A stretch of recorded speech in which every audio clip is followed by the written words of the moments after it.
What the heck? I thought it'd be a normal meal, but suddenly my vision started getting fuzzy. My stomach was in knots. I broke into a cold sweat, and I crumpled to the ground. My husband just sat there, no reaction. The last image I had was a smirk. Why? Why is he smiling like that? Did he? Drifting in and out, his voice broke through. Finally, it's done. I blacked out, not really getting his message. When I woke up, our relationship had shifted big time. My name's Kim, 30 years old. I majored in psychology in college, and now work as a middle school counselor. Everyone's got some things they need to work on, whether it's a big or small, no matter the age. Issues might seem tiny to one person, but huge to someone else, and the other way around. Back in college, I struggled mentally with social stuff, but found help with an amazing school counselor. She turned my life around, sparking a new dream in me. Before, I was aimless, but she inspired me to pursue counseling. I'm living that dream now and loving it. But it's not just the job. My husband, Dennis, adds to my happiness. We go way back to college days. We connected in a music club, got together at a reunion, and got married 3 years later. With our history, we're more friends than just a couple. He's always been my go-to guy. Now at 30 and married for 2 years, we're at the point of thinking about kids. But intimacy's been sparse lately, probably because he's been swamped with work. I can't let things slide. So I brought it up. Hey, Dennis, there's something on my mind. Got a sec? I caught him on a Saturday night after he'd been working. He let out a sigh and responded, "What is it now?" I pushed past his tone. So we're both 30, right? Don't you think we should talk about having kids? Why now? I get back B from work, and this is what you hit me with? I just thought we should chat about it.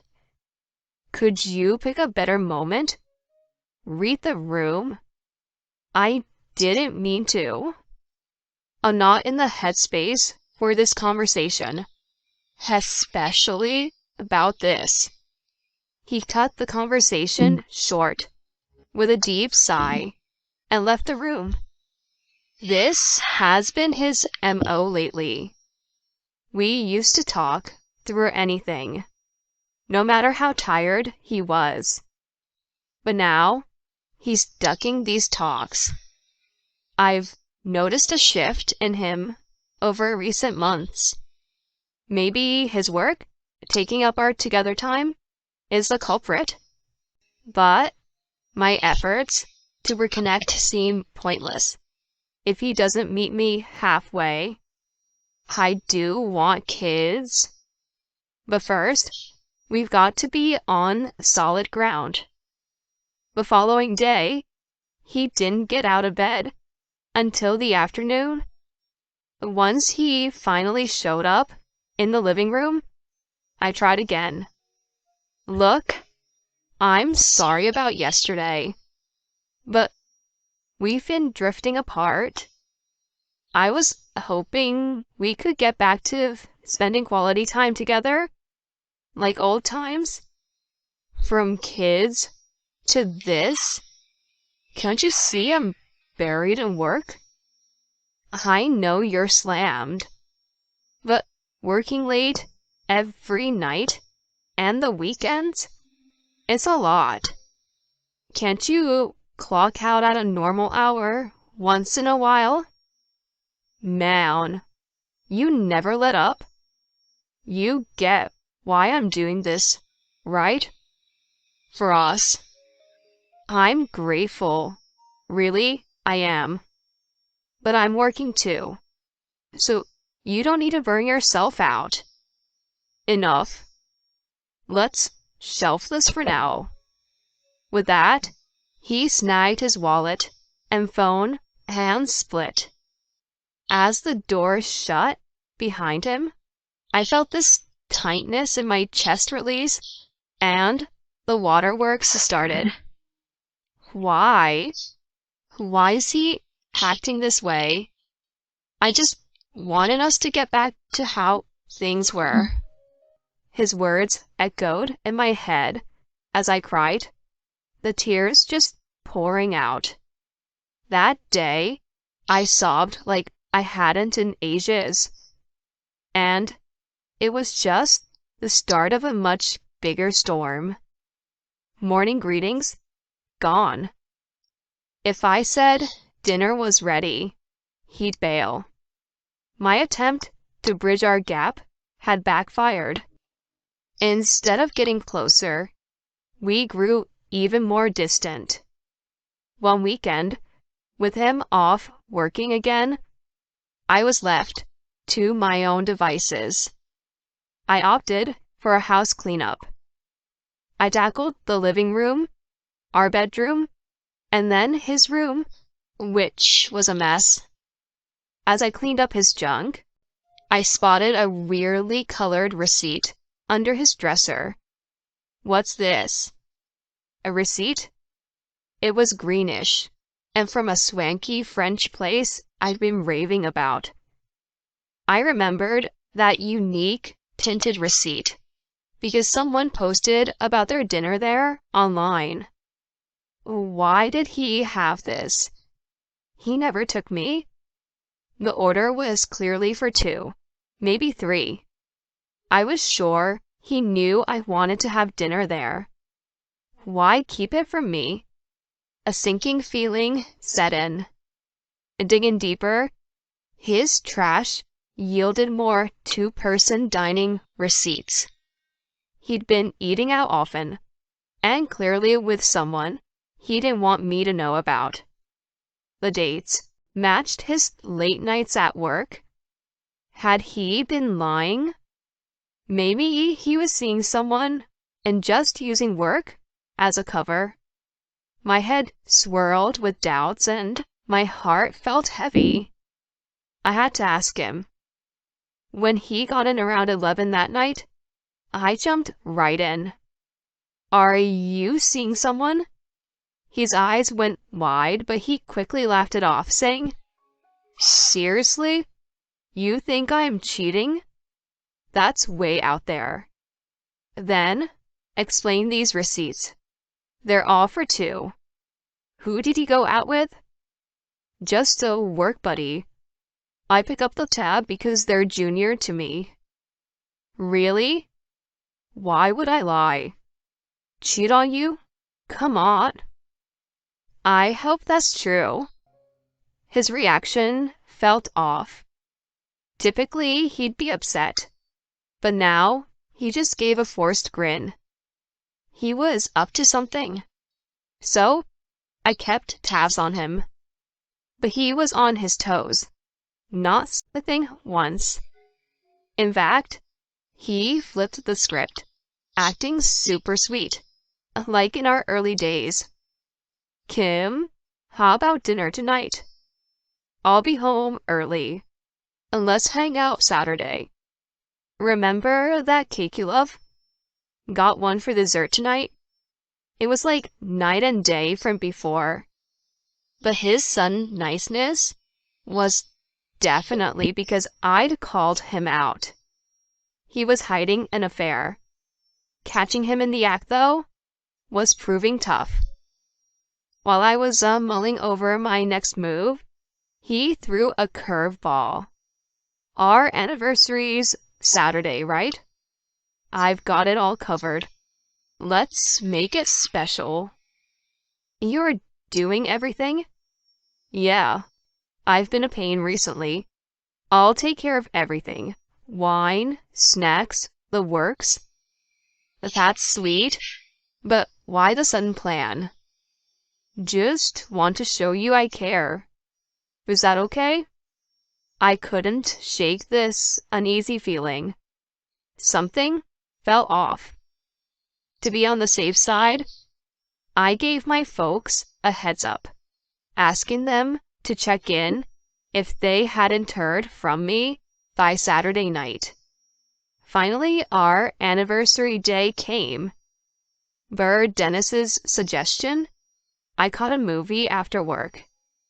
When I got back, the table was set with dishes and wine. "Welcome home, Kim. Everything's set," he said, flashing an odd smile. I thanked him, but hesitated before sitting. The dishes smelled amazing, but I wasn't hungry. "Aren't you eating?" he asked, looking genuinely confused. I just shook my head. He smirked, then poured me a glass of wine. "Forget the food for now. Try this wine. Got it just for you." Wait, the bottle was already open. I opened it earlier to let it breathe. "Go on, have a drink."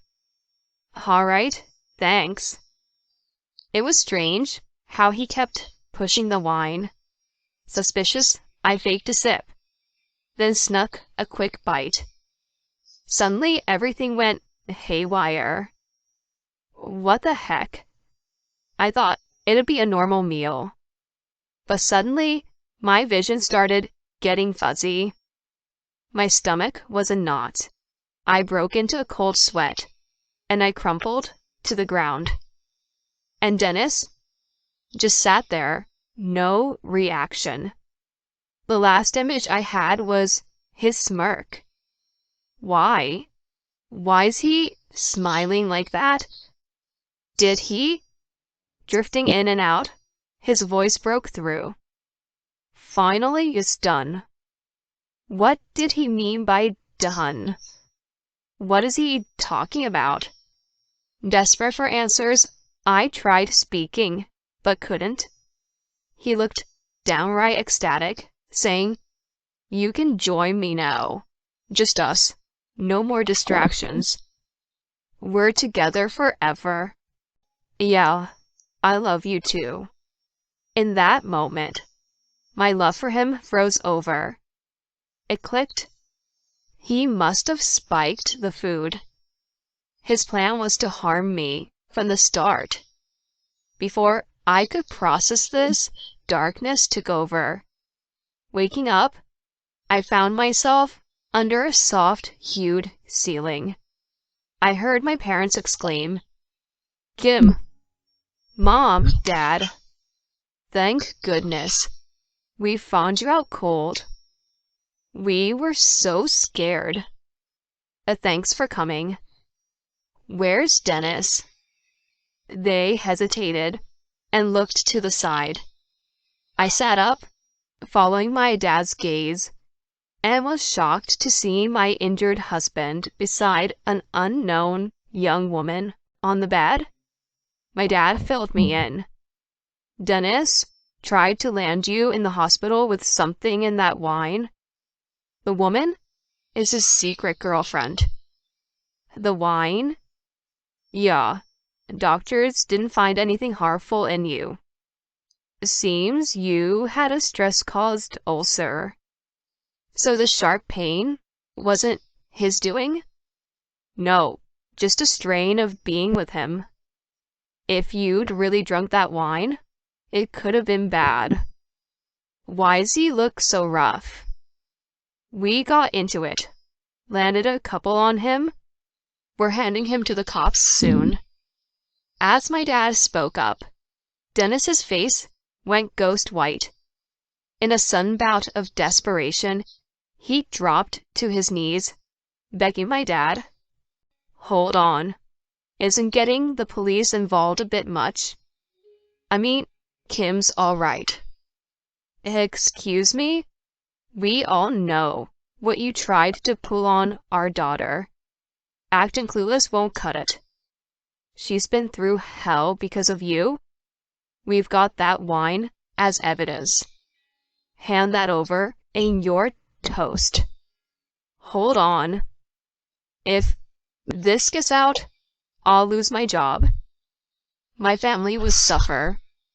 Not our problem. You teamed up with her, pointing at the mistress, and did this to our Kim. Unforgivable. My rattled husband then looked at me, his eyes big and pleading like a puppy left out in the rain. Please, I'll make it right. Name your price. So please. I'd made up my mind. No room for leniency for a guy who couldn't even muster an apology. I shrugged him off and shot back. Here money? Not interested. An I'm sorry would have been a start. Knowing I didn't have a child with someone like you? Dodged a bullet. Please, I'll apologize. Give me a chance. Too late. Whatever you say, the ship's sailed. Face the music, you jerk. And I doubt there'll be a welcome mat waiting for you after you're done doing time. No, help me out. As Dennis pleaded, the cops my dad had called showed up and carted him and his lover off. They both ended up behind bars. He off fired, and I got a lawyer, filed for divorce, and claimed damages. Not sure how long he'll be locked up, but I'm betting there won't be a place waiting for him when he's out. Frankly, he brought this on himself. He's gonna pay for what he did. Meanwhile, I quit my job to steer clear of any reminders of my ex. Moved to a neighboring state and landed a gig as a hospital-based clinical psychologist. From here on, it's all about me. I owe a ton to my folks for having my back that day. My plan is to take care of my parents and live my days in peace.